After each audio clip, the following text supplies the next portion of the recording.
Salut Nevin, ça va? Tu sais, Nishan, Otosa est intelligent. C'est du japonais. Du japonais? T'es pas un peu jeune et un peu blanche pour connaître le japonais, fillette?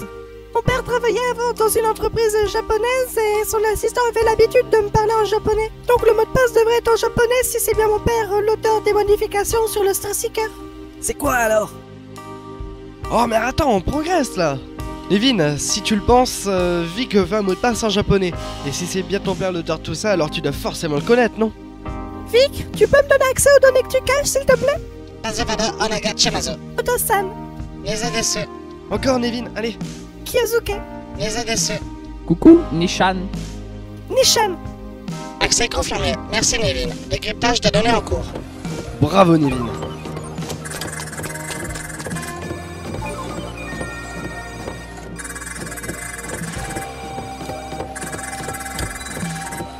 Ah la vache! Vic, détaille les pièces supplémentaires du nouveau plan s'il te plaît. Ok. Le plan primaire comporte 23 emplacements supplémentaires. Une armurerie située au niveau A. Deux logements contenant chacun un véhicule personnel à gravité inversée situé sur le pont de transbordement. Un logement pour navette de liaison accessible par le pont de marquement ainsi que 18 tourelles laser réparties sur l'ensemble de la partie de la coque. Dois-je détailler ces emplacements?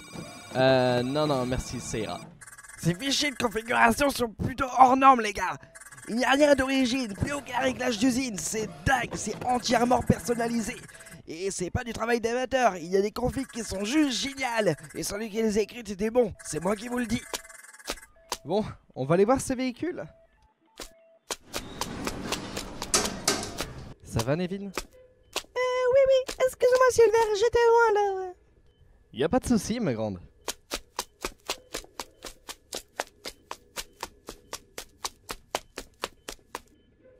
Bon, bah là, normalement, on devrait chercher une commande pour ouvrir ce compartiment quand même, non? Tu veux que j'essaie moi?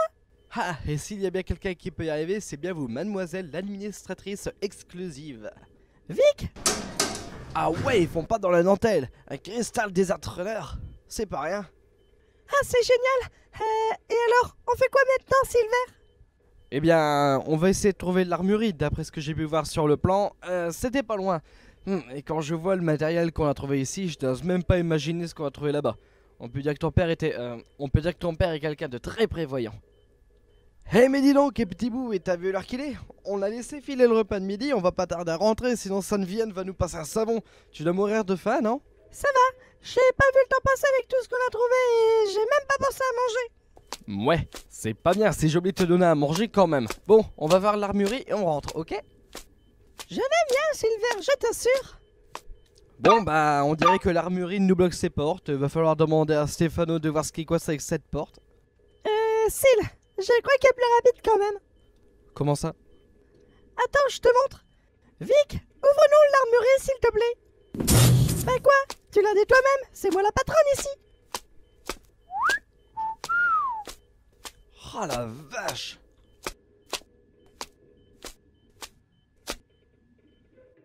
Oh tiens, un Q-Tank! Tu crois que tout ça c'est tiré Silver? Ah non gamine, clairement pas. C'est un véritable arsenal, je regarderai ça en détail plus tard. Pour le moment, tu sais quoi? On va rentrer voir Sanviane, on va se faire un bon repas tous les trois. Qu'est-ce que t'en penses, Nevin?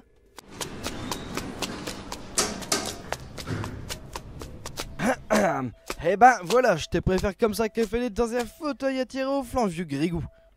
Je suis en train d'effectuer les relevés de toutes les anomalies que Vic me signale et j'irai voir ça sur place après. Tu sais, t'as le droit d'aller te reposer, le vieux, hein. T'inquiète, gamin, et pour le moment, je suis trop excité pour aller dormir. Nous, on rentre, mais si t'as besoin de nous contacter, maintenant, on est équipé, regarde ça. Hein? Des Q-Tanks, rien que ça. Bon, ok, ça marche. Dis petite, j'espère que Vic est bien au courant que je t'autorisais à rester à bord. Je n'aimerais pas beaucoup qu'il me considère comme un ennemi et essaye de me tuer pendant cette nuit. Agnello Stefano, vous avez été autorisé à monter à bord. Cette autorisation reste valable jusqu'à ce que vous descendiez. Est-ce bien cela, Nevin? Tout à fait, bravo Vic. Bien, puisque tout est réglé, nous partons. Vic, tu repères les Q-Tanks que nous portons? Ok, synchronisation effective, sergent. Il faudrait qu'on lui explique que je suis plus sergent quand même, hein, Nevin? C'est vrai, en plus t'es un ex-major. Ah ah ah, et tout juste, allez, à plus le vieux. Ah, c'est ça, allez, laissez-moi bosser les jeunes.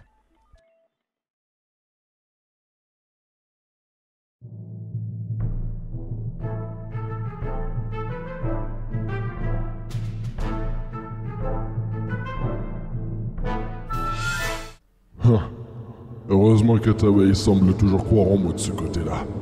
Des deux autres. Quand le projet Mathusalem sera en fait terminé, ils viendront me lécher les bottes.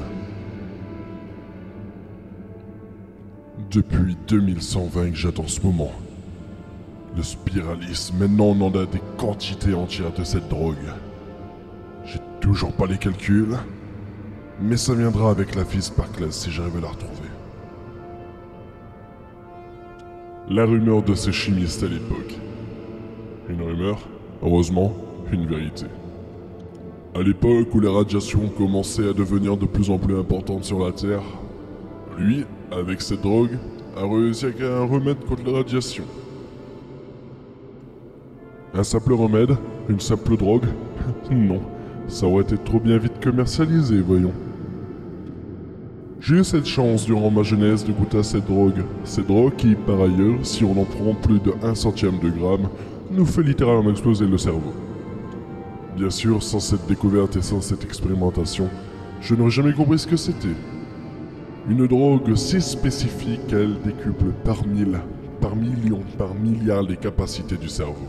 La capacité de réflexion, la vue, l'ouïe, l'odorat, et bien d'autres choses encore. Le meilleur avec cette drogue, en augmentant toutes ses performances, permet à la fois aussi de rajeunir. L'élixir de jouvence, d'où le nom du projet Mathusalem. L'immortalité, une jeunesse infinie et un contrôle total sur les SSR. Grâce aux nomades, ces gens de l'import-export de cette drogue nous ont tellement facilité la tâche. Quelques années plus tard, quand je suis entré chez Seriton, 23 ans, c'était la parfaite époque où Seriton voulait du sang neuf dans ses entreprises. Ah là là. J'ai eu le droit à mon cabinet personnel, j'ai eu le droit des dirigeants de Seriton Pharmaceutique, puis du projet Starseeker. Et finalement, avec un budget annuel largement suffisant pour m'acheter toutes les quantités de Spiralis qu'il me fallait et avoir suffisamment de droits et de mainmise pour capturer les personnes qu'il fallait pour diriger à bien ce projet. Maintenant que la vie Sparkless est revenue, ce projet va faire un grand bond en avant. Monsieur Cortés, votre rendez-vous est arrivé. Faites-la entrer. D'accord, monsieur, ils sont devant.